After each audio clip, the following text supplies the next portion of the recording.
Hello friends, welcome to Alam classes. आज हम लोग पढ़ेंगे अध्याय 6 पृथ्वी और ग्लोब। तो चलिए देखते हैं।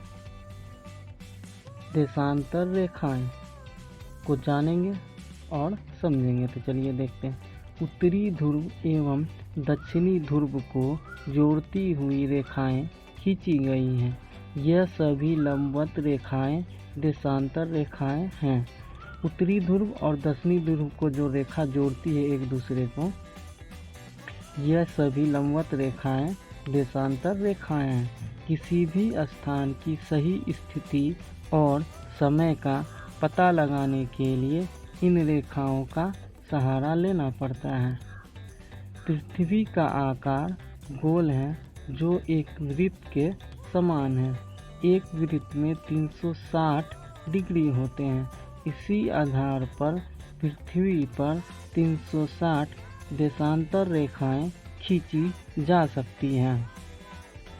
इनमें 2 देशांतर रेखाएं महत्वपूर्ण हैं।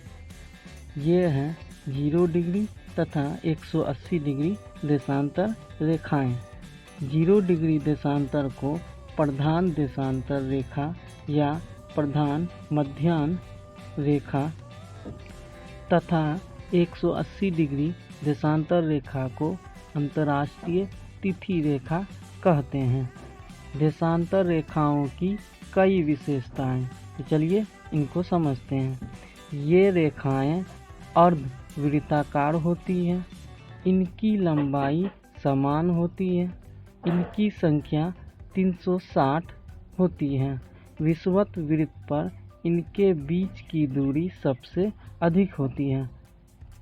विषुवत रेखा पर 2 देशांतर रेखाओं के बीच की दूरी सबसे अधिक होती है। लेकिन जैसे जैसे हम ध्रुवों की ओर जाते हैं, इनकी बीच की दूरी कम होती जाती है। ध्रुवों पर ये सभी रेखाएं मिल जाती हैं तथा एक बिंदु के समान हो जाती हैं।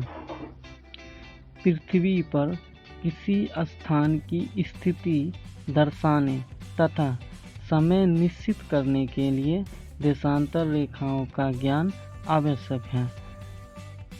पृथ्वी पर किसी भी स्थान की स्थिति तथा समय निश्चित करने के लिए देशांतर रेखाओं का ज्ञान होना आवश्यक है। 180 डिग्री देशांतर रेखा एक ही रेखा होती है, इसलिए यह पूरब या पश्चिम नहीं होता। घूमती हुई पृथ्वी को एक देशांतर से दूसरे देशांतर तक पहुंचने में 4 मिनट का समय लगता है। तो जब पृथ्वी घूमती है तो एक देशांतर से दूसरे देशांतर तक पहुंचने में 4 मिनट का समय लगता है। देशांतर रेखाएं तिथि निर्धारण में भी सहयोग देती हैं। 180 डिग्री देशांतर रेखा को सामान्यतः अंतर्राष्ट्रीय तिथि रेखा भी कहा जाता है। इस रेखा से पश्चिम जाने पर एक तिथि बढ़ा दी जाती है, जबकि पूरब की ओर आने पर एक तिथि घटा दी जाती है।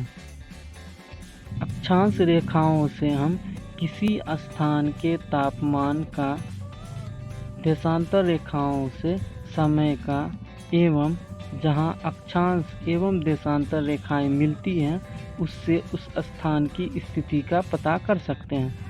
तो अक्षांश रेखाओं से हम किसी भी स्थान के तापमान का पता कर सकते हैं। देशांतर रेखाओं से समय का पता कर सकते हैं।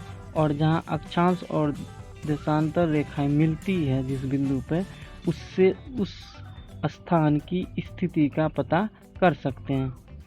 चलिए अब आगे बढ़ते हैं, देखते हैं पृथ्वी के कटिबंध। डिटेल में समझेंगे इसको।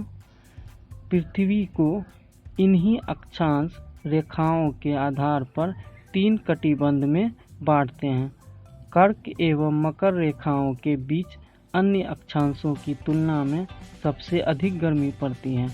तो कर्क एवं मकर रेखाओं के बीच अन्य अक्षांशों की तुलना में सबसे अधिक गर्मी पड़ती है, जिसके कारण इसे उष्णकटिबंध कहा जाता है।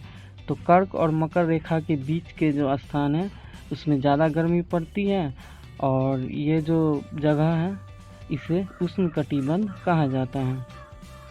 यहाँ दिन और रात की स्थितियाँ सालों भर होती हैं तथा सूर्य की किरणें लंबवत पड़ती हैं, सूर्य किरणें सीधी पड़ती हैं।